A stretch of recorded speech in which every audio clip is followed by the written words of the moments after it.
بسم اللہ الرحمن الرحیم۔ السلام علیکم۔ امجد صاحب اپنی فیملی کے ساتھ خوش و خرم زندگی گزار رہے تھے۔ وہ ایک کاروباری آدمی تھے اور ان کی شادی کو تقریباً 5 سال گزر چکے تھے۔ اللہ نے انہیں اولاد جیسی نعمت سے بھی نوازا تھا۔ ان کے 2 بچے بھی تھے۔ امجد صاحب کی بیوی کا نام ریحانہ تھا اور وہ ایک پڑھی لکھی عورت تھی۔ گھر میں فارغ ہونے کی وجہ سے وہ محلے کے بچوں کو ٹیوشن پڑھایا کرتی تھی۔ امجد صاحب دفتر چلے جاتے تو ریحانہ گھر کے کام کاج سے فارغ ہو کر بچوں کو پڑھانے میں مصروف ہو جاتی۔ امجد صاحب ریحانہ بہت زیادہ بھروسہ کرتے تھے۔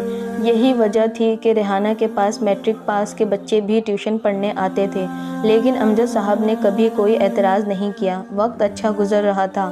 ایک دن امجد صاحب کی خالہ ثمینہ رات کے وقت ان کے گھر آئی۔ تھوڑی دیر بیٹھنے کے بعد امجد صاحب سے بولی، امجد بیٹا، آج میں ایک کام سے تمہارے گھر آئی ہوں۔ جی خالہ، حکم کریں، ہم کیا خدمت کر سکتے ہیں؟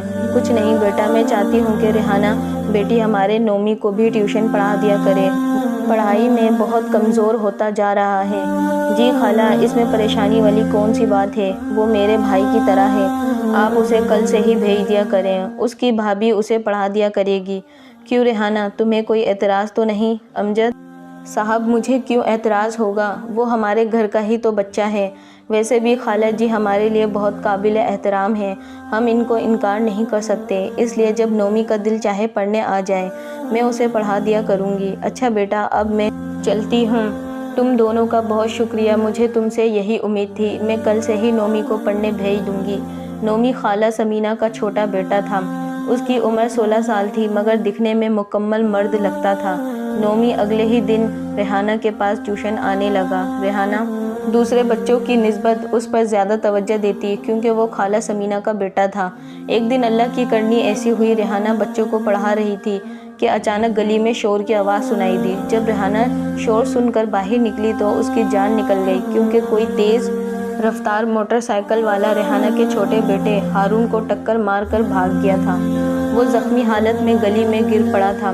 اتنے میں نومی امی موٹر سائیکل نکال کر لے آیا اور بولا، بھابھی جی، آپ ہارون کو لے کر میرے ساتھ موٹر سائیکل پر بیٹھ جائیں، ہم اسے ہسپتال لے کر چلتے ہیں۔ ریحانہ نے جلدی سے ہارون کو اٹھایا اور ہسپتال پہنچ گئے۔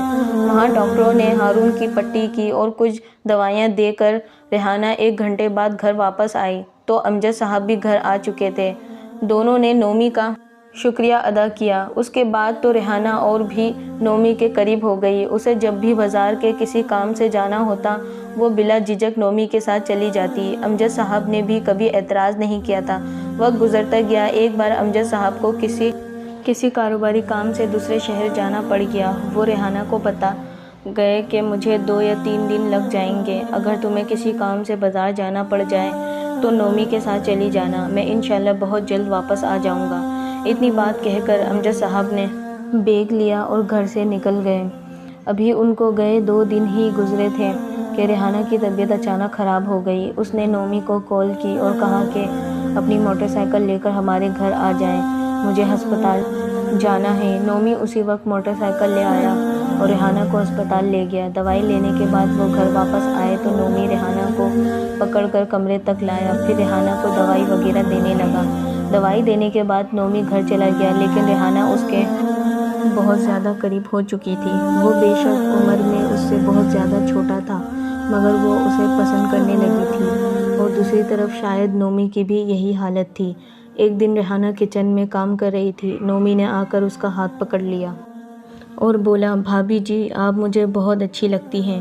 نومی نے ریحانہ کو وہ بات کہہ دی جو ریحانہ شاید نومی سے کہنا چاہتی تھی، لیکن اپنی عمر اور رشتے کا لحاظ اسے یہ بات نہیں کرنے دیتا تھا۔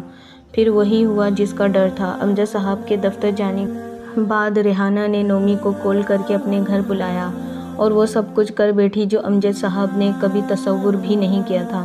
بے شک ریحانہ پر یہ نوبت اپنے شوہر کے اندھے اعتبار کی وجہ سے آئی۔ بے شک بیوی پر اعتبار کرنا اچھی بات ہے، لیکن اس قدر لاپرواہی سے کام لینا اچھی بات نہیں کہ شیطان کو موقع ملے۔ ویڈیو اچھی لگے تو اسے لائک، شیئر، کمنٹ ضرور کریے گا، اور مزید اچھی ویڈیوز کے لیے اسے سبسکرائب کرنا مت بھولیے گا۔ جزاک اللہ۔